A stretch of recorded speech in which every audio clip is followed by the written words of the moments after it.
Thanks for all the elements. They all look good, huh? You liked them? Yeah. Anytime, Good. Really happy. Okay, we'll just dive right in. Yeah. So, why ballet?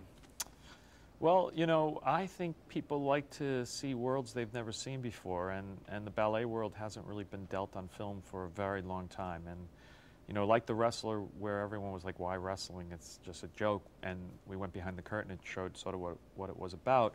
We really wanted to get behind the curtain of ballet and show all the effort that makes what you see on stage so beautiful and effortless.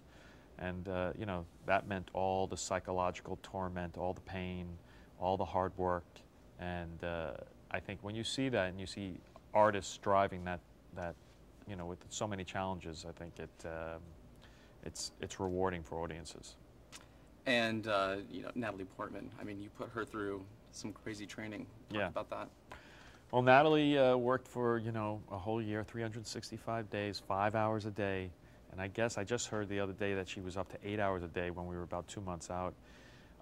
And you know, it was a tall order to ask someone to, you know, become a ballet dancer. You know, it takes 20 years to become a ballet dancer, and she had a year to pull it off, and she did it. And 90% of the dancing in the film is her. She got up on point at 27, which is a remarkable accomplishment. And not only that, she was able to actually emote and express herself and feel alive while dancing, which, you know, most people, you know, we'd be staring at our feet wondering if we're not stepping on someone's toes.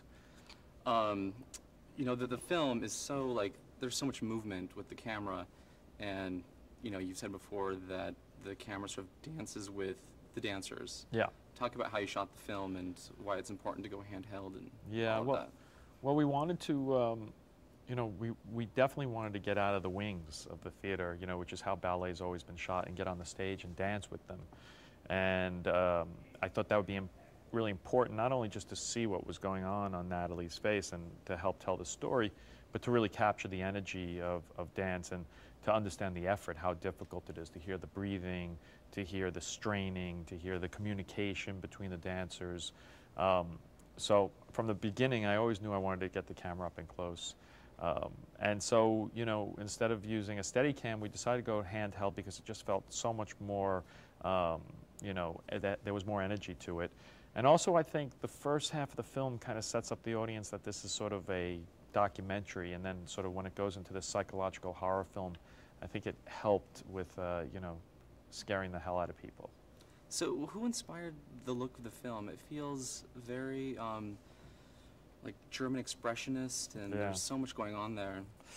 Well, you know, me and Maddie, my DP, Maddie Libatique, and Therese, the production designer, and the costume designer, Amy Westcott, we sit in a room for a really long time and just sort of go over the general look. And when you're doing a color film, the first thing you want to do is control your color palette.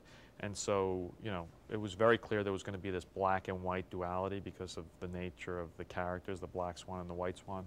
And then we started to think about colors and which colors would be right for the film, and they all sort of had symbolic meaning. And so it's just a, you know, that key group, and then we sort of create a palette and we send it out to, you know, the entire crew, and then everyone in their own departments tries to represent and express it that way. And, you know, like you know, making movies is kind of like,